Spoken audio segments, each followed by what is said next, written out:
హృదయరాగం July 25.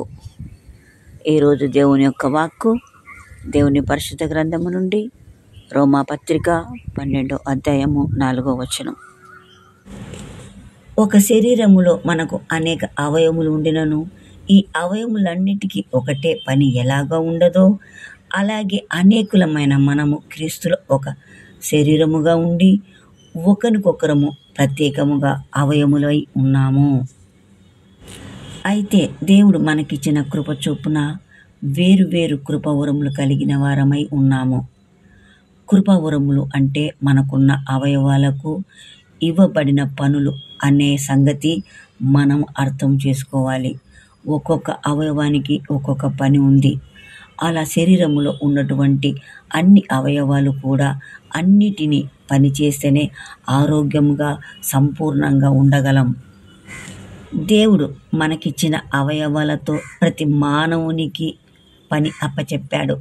ఈ భూలోకంలో నీకు ఇచ్చిన అవకాశాన్ని వినియోగించుకొని దేవుడు ఇచ్చిన సమస్తమును పొందుకునేవారిగా ఉంటూ దేవునికి మహిమకరంగా ఉండాలి. ఎందుకంటే దేవుడు ఆత్మై ఉన్నాడు.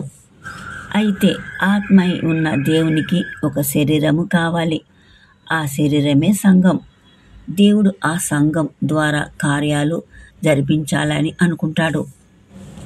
ఈ సంఘము అను శరీరమునకు దేవుడే శిరస్సు. మరి సంఘమునకు శరీరములు ఎవరు? క్రైస్తవులే. మనము క్రీస్తు శరీరమై సంఘంలో మనమై ఉన్నాము. క్రీస్తు శిరస్సు. ఇక్కడ నుండే సర్వ శరీరములకు ఆజ్ఞలు వస్తాయి. ఆ విధంగా శరీరమంతా కూడా శిరస్సు చెప్పిన ప్రకారమే నడుచుకుంటూ ఉంటాయి. అయితే శిరస్సు అయిన క్రీస్తు చెప్పిన మాట వినాలి కదా. మానవ శరీరమునకు ఉన్న ఏ అవయవాలు ఊరికే ఉంటున్నాయా? ఉండవు. దేని పని అది చేసుకుంటూ ఉంటున్నాయి.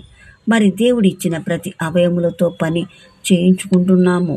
కానీ ఆయన ఇచ్చిన నోటితో ఆయనను ప్రార్థించాలి అంటే సమయం ఉండదు.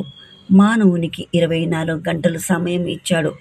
అందులో 1 గంట అన్న ప్రార్థించే వారిగా ఉంటున్నామా? చాలామంది ఈ స్థితిలో ఉన్నారు.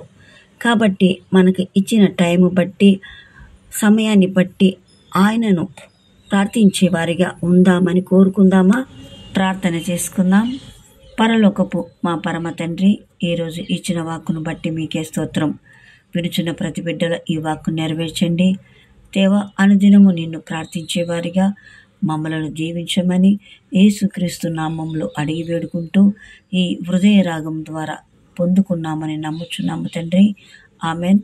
మీ ప్రియ సహోదరి కృష్ణవేణి.